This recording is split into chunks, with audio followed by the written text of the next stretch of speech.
اعوذ باللہ من الشیطان الرجیم بسم اللہ الرحمن الرحیم۔ اللہ تبارک و تعالیٰ کے نام سے شروع جو بڑا مہربان اور نہایت رحم کرنے والا ہے۔ قرب قیامت کا ایک ایسا خوفناک فتنہ جس کا خوف اور دبدبہ ہر زمانے میں پایا جاتا تھا۔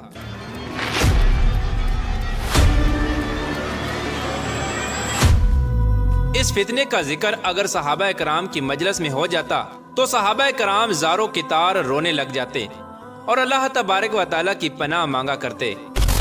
پیارے دوستو، آج کی اس ویڈیو میں ہم بات کریں گے کائنات کے سب سے بڑے فتنے کی، یعنی دجال کی، کہ دجال کون ہے اور دجال حقیقت میں کس شخصیت کا نام ہے، اور دجال کی پیدائش کب اور کیسے ہوئی، اور دجال کے ماں باپ کون ہیں، اور کیا حضور پاک صلی اللہ تعالی علیہ وآلہ وسلم کے زمانے میں بھی دجال موجود تھا، اور دجال اس وقت کہاں ہے، اور دجال اس دنیا کے اندر کب ظاہر ہوگا۔ پیارے دوستو، ان تمام تر سوالات کے جوابات قرآن و حدیث کی روشنی میں آج کی اس ویڈیو میں ہم آپ کو بتائیں گے، لہٰذا آپ سے گزارش ہے کہ ہماری اس ویڈیو کو اینڈ تک ضرور دیکھیے گا۔ پیارے دوستو، حضور پاک صلی اللہ تعالی علیہ وآلہ وسلم نے ارشاد فرمایا کہ قیامت اس وقت تک قائم نہ ہوگی جب تک دجال اس دنیا میں ظاہر نہ ہو جائے۔ دجال کی ظاہری نشانیاں اور شکل و صورت کے بارے میں حضور پاک صلی اللہ تعالی علیہ وآلہ وسلم نے ارشاد فرمایا کہ دجال چھوٹے قد کا ہوگا، اور وہ بد صورت ہوگا، اور وہ ایک آنکھ سے اندھا ہوگا، اس کے دونوں پاؤں ٹیڑھے ہوں گے، اور اس کے جسم میں بہت زیادہ بال ہوں گے، اس کے سر کے بال گنگریالے ہوں گے، اور اس کا رنگ سرخ یا گندمی ہوگا، اور اس کی ناک طوطے کی چونچ جیسی ہوگی۔ اور دجال کی سب سے واضح نشانی یہ ہوگی کہ اس کے ماتھے پر کاف فا را لکھا ہوگا، جس کو ہر مسلمان پڑھ لے گا، چاہے وہ پڑھا لکھا ہو یا ان پڑھ ہو، لیکن کافر اور فاسق اس کو نہ پڑھ سکیں گے۔ پیارے دوستو، دجال جب اس دنیا کے اندر ظاہر ہوگا تو لوگوں کے سامنے پرہیزگار بن کر رہے گا تاکہ لوگ زیادہ سے زیادہ اس کی اتباع کریں، لیکن اندر سے یہ کافروں کی طرح ظالم ہوگا۔ دجال سب سے پہلے نبوت کا دعویٰ کرے گا، جب اس کے ماننے والوں کی تعداد زیادہ ہو جائے گی تو یہ خدائی کا دعویٰ کر دے گا۔ دجال ایک بہت بڑی سواری پر سوار ہو کر پوری روئے زمین میں گردش کرے گا۔ وہ سواری اتنی بڑی ہوگی کہ اس کی دونوں آنکھوں کا درمیانی فاصلہ 40 گز ہوگا۔ پیارے دوستو، دجال کے پاس بے شمار طاقت اور بے شمار مال و دولت اور خزانے ہوں گے۔ اس روئے زمین کی زیادہ تر نہروں پر دجال کا قبضہ ہوگا۔ اس کی اجازت کے بغیر کوئی بھی پانی نہ پی سکے گا۔ یہ لوگوں کو گمراہ کرنے کے لیے طرح طرح کی شعبدہ بازیاں دکھائے گا۔ یہ آسمان کو حکم دے گا تو وہ بارش برسائے گا، اور زمین کو حکم دے گا تو وہ سبزہ اگائے گی۔ اس وقت دجال اپنے آپ کو خدا کہے گا۔ جو لوگ اس کے پیروکار بن جائیں گے تو دجال ان کو مالا مال کر دے گا، اور وہ عیش و عشرت کی زندگی گزاریں گے، اور جو لوگ دجال کو خدا ماننے سے انکار کر دیں گے تو دجال ان کو قتل کر دے گا۔ پیارے دوستو، دجال بجلی کی رفتار سے بھی زیادہ تیزی کے ساتھ زمین کے اندر گردش کرے گا، اور وہ دنیا کے ہر کونے میں جائے گا۔ اس وقت تمام دنیا کے کافر اور اسرائیلی لوگ دجال کی حمایت کریں گے اور اس کی جماعت کے ساتھ شامل ہو جائیں گے، لیکن جو سچا مسلمان ہوگا وہ اس کو پہچان لے گا اور وہ اس کو خدا ماننے سے انکار کر دے گا۔ دجال پوری روئے زمین کے اندر فتنہ فساد پھیلانے کے بعد مکہ اور مدینہ کی طرف روانہ ہوگا۔ جب یہ مکہ میں داخل ہونے کی کوشش کرے گا تو اس کو مکہ میں داخل ہونے سے روک دیا جائے گا، اور آخر کار مکہ سے ذلیل و خوار ہو کر مدینے کی طرف جائے گا۔ اس وقت مدینہ منورہ کے 7 دروازے ہوں گے، اور ہر دروازے پر اللہ تبارک و تعالیٰ کی طرف سے ایک نگہبان فرشتہ مقرر ہوگا جو اس کو مدینہ میں داخل نہیں ہونے دے گا۔ اس طرح دجال مکہ اور مدینہ کے باہر کھڑا ہو کر ایک خوفناک چیخ مارے گا۔ اس وقت مکہ اور مدینہ کے اندر جو لوگ بھی منافقین ہوں گے وہ یہ آواز سن کر مکہ اور مدینہ سے باہر نکل آئیں گے اور دجال کے گروہ میں شامل ہو جائیں گے۔ پیارے دوستو، دجال 40 دن تک اس دنیا کے اندر رہے گا، اور بالآخر حضرت امام مہدی علیہ السلام اور حضرت عیسیٰ علیہ السلام کے ساتھ اس کا مقابلہ ہوگا۔ اس وقت دجال کا لشکر دنیاوی اسباب کے اعتبار سے مسلمانوں سے مضبوط ہوگا۔ اس وقت مسلمانوں اور دجالی گروہ کے درمیان ایک بہت بڑی جنگ ہوگی۔ اس جنگ کے اندر دجالی ہار جائیں گے اور دجال کے لشکر کو بہت بڑی ہار کا سامنا کرنا پڑے گا۔ اس وقت دجال حضرت عیسیٰ علیہ السلام سے ڈرتے ہوئے فلسطین کی طرف بھاگے گا، اور حضرت عیسیٰ علیہ السلام اس کا پیچھا کرتے ہوئے اس کو مقام لد پر پکڑ لیں گے، اور اللہ تبارک و تعالیٰ کے حکم کے ساتھ دجال کو قتل کر دیں گے۔ پیار دوستو، اب بات کرتے ہیں کہ دجال کون ہے اور اس کے ماں باپ کون ہیں۔ دجال کی پیدائش کے متعلق مختلف روایات ملتی ہیں، جیسا کہ رسول پاک صلی اللہ تعالی علیہ وآلہ وسلم کے دور کی بات ہے کہ جب مسلمان مکہ سے مدینہ کی طرف ہجرت کر رہے تھے تو انہی دنوں میں مدینہ کے اندر ایک یہودی عورت نے ایک بچے کو جنم دیا جو پیدائشی کانا تھا۔ یہ بچہ پیدائش کے اعتبار سے عجیب الخلقت تھا۔ بچپن میں یہ مدینہ کے اندر بچوں کے ساتھ کھیلا کرتا تھا، لیکن آہستہ آہستہ یہ بچہ مشہور ہونے لگا اور اس نے مدینے کے اندر اپنے اوپر وحی یا القاء آنے کا دعویٰ کر دیا، اور یہ بچہ لوگوں کے ساتھ عجیب و غریب اور پر اسرار باتیں کرنے لگا۔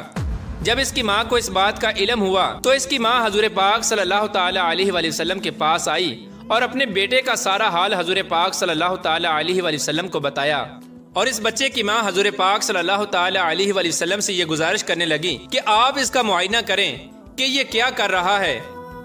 ایک دن حضور پاک صلی اللہ تعالی علیہ وآلہ وسلم صحابہ کرام کے ہمراہ اس بچے کا معائنہ کرنے کے لیے اس کے گھر کی طرف روانہ ہوئے تو آپ نے رستے میں اس بچے کو انصاری بچوں کے ساتھ کھیلتے ہوئے دیکھا۔ اس بچے کا نام ابن سیاد تھا۔ اس وقت حضور پاک صلی اللہ تعالی علیہ وآلہ وسلم کے ساتھ عمر ابن خطاب رضی اللہ تعالی عنہ اور دیگر صحابہ کرام بھی موجود تھے۔ اس وقت ابن سیاد بلوغت کے قریب تھا لیکن جوان نہیں ہوا تھا۔ حضور پاک صلی اللہ تعالی علیہ وآلہ وسلم اس کے قریب گئے لیکن اس کو پتہ نہ چلا، تو آپ صلی اللہ تعالی علیہ وآلہ وسلم نے اس کی کمر پر ایک ضرب لگائی اور ابن سیاد سے فرمایا، کیا تم گواہی دیتے ہو کہ میں اللہ کا رسول ہوں؟ تو ابن سیاد نے آپ صلی اللہ تعالی علیہ وآلہ وسلم کی طرف دیکھا اور کہا کہ میں گواہی دیتا ہوں کہ آپ اللہ کے رسول ہیں۔ پھر ابن سیاد نے حضور پاک صلی اللہ تعالی علیہ وآلہ وسلم سے کہا کہ کیا آپ گواہی دیتے ہیں کہ میں اللہ کا رسول ہوں؟ تو آپ صلی اللہ تعالی علیہ وآلہ وسلم نے ابن سیاد کو چھوڑ دیا اور فرمایا کہ میں اللہ اور اس کے رسولوں پر ایمان لایا۔ اس کے بعد نبی پاک صلی اللہ تعالی علیہ وآلہ وسلم نے ابن سیاد سے پوچھا کہ تو کیا دیکھتا ہے؟ تو ابن سیاد نے کہا کہ میں سمندر پر عرش دیکھتا ہوں۔ تو اس وقت حضور پاک صلی اللہ تعالی علیہ وآلہ وسلم نے ارشاد فرمایا کہ وہ ابلیس کی چال ہے۔ اس وقت ابن سیاد نے حضور پاک صلی اللہ تعالی علیہ وآلہ وسلم کو بتایا کہ میرے پاس سچی اور جھوٹی خبریں آتی ہیں۔ یہ بات سن کر آپ صلی اللہ تعالی علیہ وآلہ وسلم نے فرمایا، پھر تو تیرا معاملہ الٹ ہو گیا۔ اس کے بعد حضور پاک صلی اللہ تعالی علیہ وآلہ وسلم نے ابن سیاد سے فرمایا کہ میں نے تیرے لیے ایک چھپانے والی چیز چھپائی ہے۔ دراصل اس وقت حضور پاک صلی اللہ تعالی علیہ وآلہ وسلم نے اپنے دل کے اندر لفظ دخان سوچا تھا، تو ابن سیاد حضور پاک صلی اللہ تعالی علیہ وآلہ وسلم سے کہنے لگا کہ آپ نے دل کے اندر جو چیز چھپائی ہے وہ الدخ ہے۔ تو اس پر آپ صلی اللہ تعالی علیہ وآلہ وسلم نے ارشاد فرمایا کہ ذلیل ہو جا، تیری قدرت بڑھ نہیں سکتی۔ اس وقت حضرت عمر رضی اللہ تعالی عنہ نے فرمایا کہ اگر آپ مجھے اجازت دیں تو میں اس کی گردن اڑا دوں۔ اس وقت حضور پاک صلی اللہ تعالی علیہ وآلہ وسلم نے ارشاد فرمایا کہ اسے چھوڑ دو، اگر تو یہ سچا ہے تو اسے قتل نہیں کر سکتا، اور اگر یہ جھوٹا ہے تو اسے قتل کرنے میں کوئی بھلائی نہیں۔ پیار دوستو، مدینے کے لوگ ابن سیاد کے بارے میں یہ کہا کرتے تھے کہ بعض شیاطین اس کے پاس آتے تھے جو اس کو عرش الہی کی خبریں دیا کرتے تھے، جبکہ حضور پاک صلی اللہ تعالی علیہ وآلہ وسلم نے ابن سیاد کے معاملے میں سکونت اختیار کی ہے، کیونکہ آپ صلی اللہ تعالی علیہ وآلہ وسلم کی طرف یہ وحی نہیں کی گئی کہ ابن سیاد کی حقیقت کیا ہے، جبکہ بعض لوگ ابن سیاد کو ہی دجال مانتے ہیں، اور کچھ صحابہ کرام کا خیال بھی یہی تھا۔ اور ایک دوسری روایت میں ملتا ہے کہ حضرت عمر رضی اللہ تعالی عنہ حضور پاک صلی اللہ تعالی علیہ وآلہ وسلم کے سامنے ابن سیاد کو دجال کہا کرتے تھے، لیکن آپ صلی اللہ تعالی علیہ وآلہ وسلم نہ ہی اس بات کا اقرار کرتے اور نہ ہی اس بات کا انکار کرتے۔ پیارے دوستو، ابن سیاد کے اندر ایسی بہت ساری نشانیاں موجود تھیں جو کہ دجال کی نشانیاں تھیں۔ یہی وجہ ہے کہ اس دور کے اندر صحابہ کرام بھی ابن سیاد کو دجال کہا کرتے تھے، اور بعض مفسرین کا یہ کہنا ہے کہ ابن سیاد ہی وہ شخص ہے جو قرب قیامت میں دجال بن کر ظاہر ہوگا۔ حضرت ابو سعید خدری رضی اللہ تعالی عنہ بیان کرتے ہیں کہ ابن سیاد مجھ سے کہنے لگا کہ میں دجال کے ماں باپ کو بھی جانتا ہوں اور دجال کو بھی جانتا ہوں۔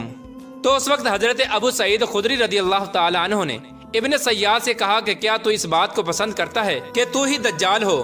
تو اس وقت ابن سیاد نے کہا کہ اگر مجھے دجال بنایا گیا تو میں اس بات کو ناپسند نہیں کروں گا کہ میں دجال بنوں، یعنی کہ میں دجال بننا پسند کروں گا۔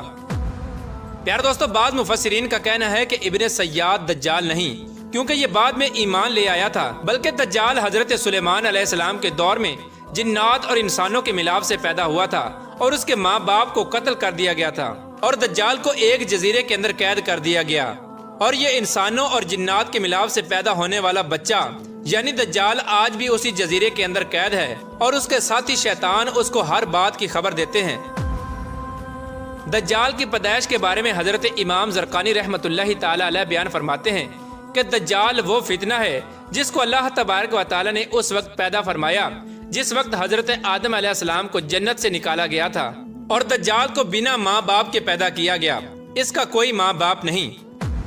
پیار دوستو، حقیقت تو یہ ہے کہ دجال قرب قیامت میں ظاہر ہوگا، اور اس کی جو نشانیاں ہوں گی وہ واضح طور پہ حضور پاک صلی اللہ تعالی علیہ وآلہ وسلم نے اپنی احادیث کے اندر بیان فرمائی۔